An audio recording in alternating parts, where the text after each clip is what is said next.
بله معلومم بود همینجوری میخواد بشه که اکثریت منو میبینن یه تخته آهنی نمیدونم چیزی پیدا میکنم میگن واقعا هزار ماشاءالله الله اکبر به قد و بالای تو به قول معروف بزرگوار عجب به قول معروف ننه ها شیرهای میذارن و اون شیرها میان به موقعش یه حرکتی میزنن و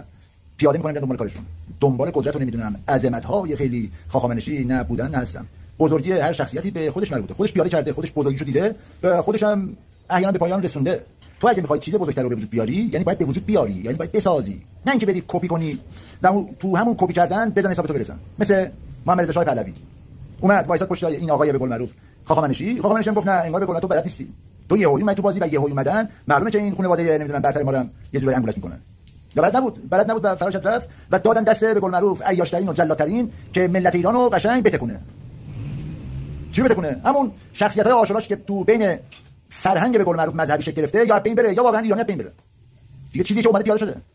یه شعوریه که اومدن گفتن این فرهنگ میتونه ادغام بشه اینا نشون داده با ادغامش می‌کنیم و الان می‌بینی عربم ادغام کرده و خودش مونده الان خودش مونده بدون پولاش بدون اون بزرگیش یا بزرگی رو خودش یه بار دیگه میسازه یا اون بزرگی تو گذشته بوده والله بالله با همون طبقه طلا به شما جماعت نا جنگجو تعلق نمیگیره بزرگی مال گذشته بوده به تو چه مربوط تو مثل موش داری میری میای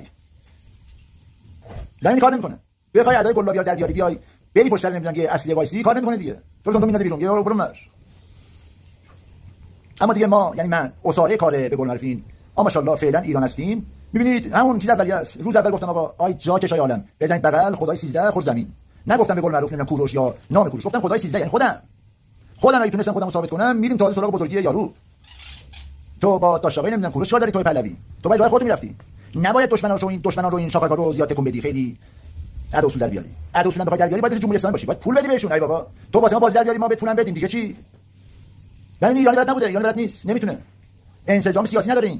این لندنی و آمریکایی و اروشلیم یکی ان سه تاشون با همن میان تو جمع همشون انگار غریبن همشون انگار لاشخورن همین که وسط جمع رفتن باز دنبال کارشون میبینی باز داشتن اما شما نه شما همینجا میشینید یه گوشه بغلی میگه واسه حساب این بابا برسا همینجوری خود یارو بعد میخوای به قول معروف دل نمیدونم رئیس اطلاعات که اون بابا چی بود اسمش فلان اورشلیم در نیاد مثل خود بیت رهبریت حالا تو اورشلیم نیستی اما افکارت ذهنیت مذهب اون اورشلیم به قول معروف خراب شده است یا نه و اراده هم تو اورشلیم باشه میتونه با اراده مذهبی خودش که تو هم واقعا شیفته و عاشقشی میتونه ارادهشو بیاره غالب کنه تو ذهنیت مشنگ تو و تو هم پول برای اراده اون اورشلیمی حرومزاده خرج کنی و حالیت هم نیست شاید حالیت هم هست و خیلی خوبم میفهمید نمیشه نفهمید این همه پول 10% ثروت بعد این همه که خدا آدم‌ها دارن پول در میارن تو حساب کنید خدا رفت تو این 45 سال من جناب به قولم ملت ایران اگه یه نیمی داشته باشید خواهید دید پالت‌های طلا و دلار رو من از همه کشورها میشم بیرون تو همشون ما سهم داریم یعنی پولای مفتمون رفته اونجا خوابیده و این بیورزه جاکش به قولم نوکر صفت به وظیفه انسانی خودش نرفت سراغشون برای چه سراغشون دیگه ارباب داده من مشنگو که همشون میدونن من مشنگم نباید اراده می‌کردن که من روی کار بمونم اما چون اراده کردن من باید بهشون باز بدم تو ملت ایران حالیت نیست چی بالا سرشه همشون میدونن اینا چه مگساییان